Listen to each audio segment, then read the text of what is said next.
जहाँ तक मेरा ख़्याल है, अरबी ज़बान को कश्मीर में, जम्मू कश्मीर में आगे बढ़ाने के लिए हमें एक तो जो नई जनरेशन है और जो कॉलेज की तलबा हैं उनमें अरबी ज़बान की मोहब्बत पैदा करने की ज़रूरत है, और साथ साथ में अरबी को जदीद उसलूब में पेश करने की ज़रूरत है। ख़ास तौर पर उसके कवाइद हैं उनको नए उसलूब में सहल अंदाज में पेश करने की ज़रूरत है, ताकि वो सारे तलबा जो कॉलेज से पढ़ के आते हैं जिन्हें लगता है कि अरबी ज़बान शायद मुश्किल है या इसके कवाइद मुश्किल है, उनको ये लगे कि नहीं, अरबी ज़बान बहुत आसान है, इसको सीखा भी जा सकता है और पढ़ा भी जा सकता है, बोला भी जा सकता है, जैसा कि ये बोली और पढ़ी लिखी जाने वाली ज़बान है।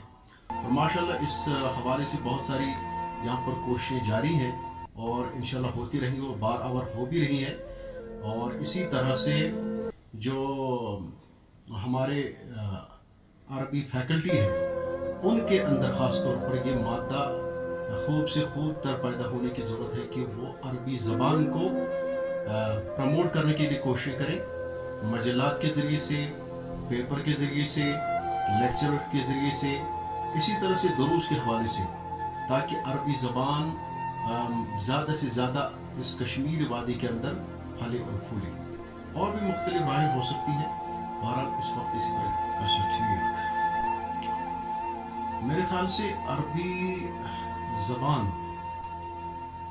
मदारिस के अंदर जो पढ़ाई जाती है वो बुनियादी तौर पर जो अरबी ज़बान के कवाइद हैं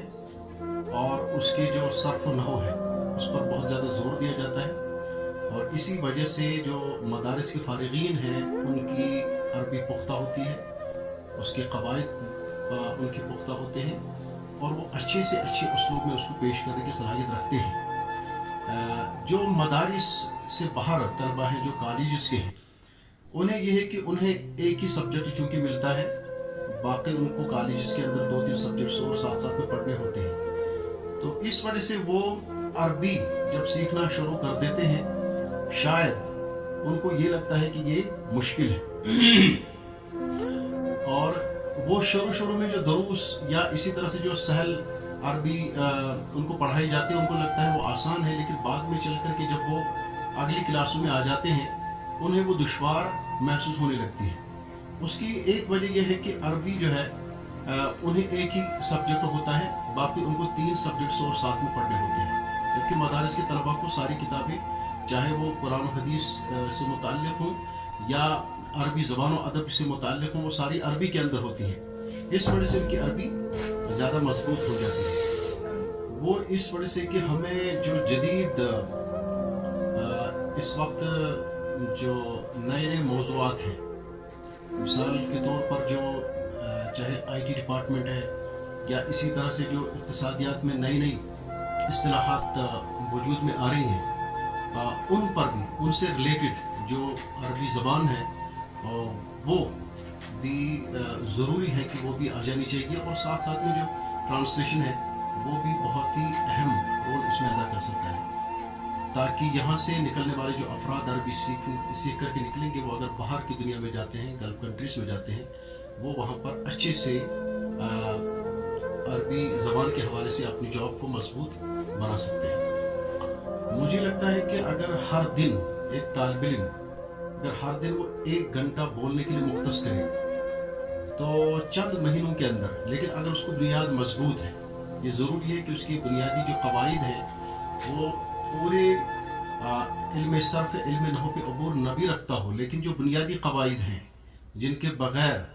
अरबी ज़बान गैर अजमियों के लिए बोलना मुश्किल है, अगर वो कवाइद उसने याद कर ली हो और उस पर उसकी दस्तरस हासिल हो, तो 1 घंटा अगर वो रोज़ मश्क करे, तमरीन करे, यानी उसको बोले वो किसी के साथ, तो 2-4 महीने के बाद वो बोलने पर कादिर हो जाएगा। अलबत्ता लिखना या अदब की जो बड़ी बड़ी किताबें हैं